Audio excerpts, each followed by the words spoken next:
Hi everyone, it's Christina from Let's Make Memories Travel, and today I wanted to give you 10 tips before you go into Epic Universe later this year. So Epic Universe is opening in 2 weeks.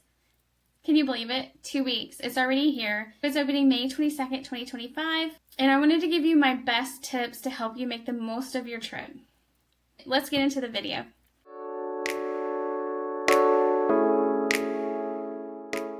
Alright, tip number 1, first off, keep in mind that it's going to be super busy. So make sure that you know that going into it, you can talk to your kids about it. This is the first time a theme park has opened in this area in around 20 years. So everybody's wanting to go. So please expect the parks to be very busy and the wait times to be higher than normal wait. Tip number 2, Universal updated their lockers for Epic Universe, which I'm super excited about. These are full-size lockers compared to the smaller ones at the other 2 parks. Also, the nice thing is with all the lockers, you can put them, you go to the lockers on one side of the line, and then you get your items out of the other side of the locker at the end of the line, similar to the Velocicoaster. This makes it super convenient and quicker going in and out of the lockers.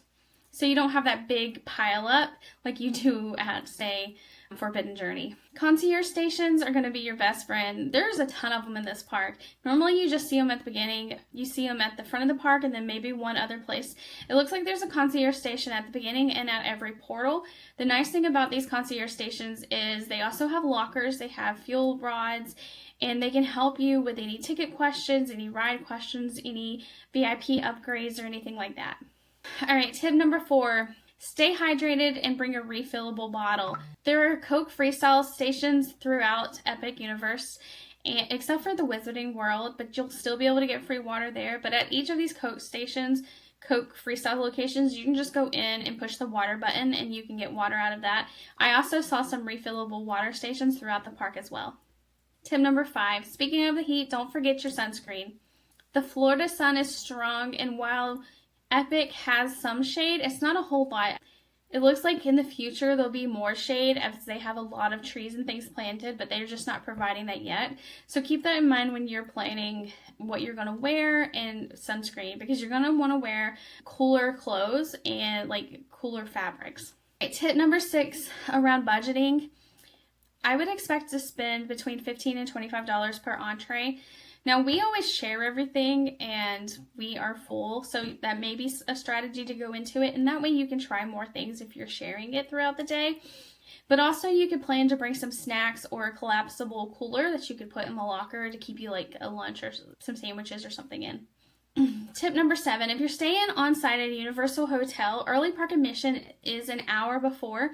So early park admission is going to get you into Super Nintendo Portal, and also in Celestial Park you can go ride Stardust Racers. Tip number 8, know where to get your coffee fix. There are 2 Starbucks locations at Epic Universe. One is in the front of Celestial Park. When you come in under the Kronos, if you take a right around the corner there, you'll find the first Starbucks. The other one is on the other side of the park over by Dark Universe. Tip number 9, download the Universal app and have that ready for you before you get to the park. The nice thing about the Universal app is you have it, you can find your wait times, you can use it as a map to find where things are in the park. You can also use it to order food at a lot of the mobile food order places. You'll also need the app to try to get that virtual queue for the Ministry of Magic. Speaking of the Ministry of Magic, tip number 10, don't let that ruin your vacation if you're not able to manage getting that virtual queue. So right now, the virtual queue is dropping 3 times a day, but it's going very fast. So go into this trip hoping to get to ride the Ministry of Magic, but don't let it ruin your day if you don't get to ride it. There's so much more to explore. Epic Universe is truly next level, and I hope these tips help you feel more comfortable when you get there for your first day. If you found these tips helpful, please hit that like and subscribe button as it helps our channel. And if we can help you plan your vacation to Epic Universe, we would love to help you. Please reach out to us at letsmakememoriestravel.com, or you can email me at Christina@letsmakememoriestravel.com. All right, we'll see you in the parks. Bye.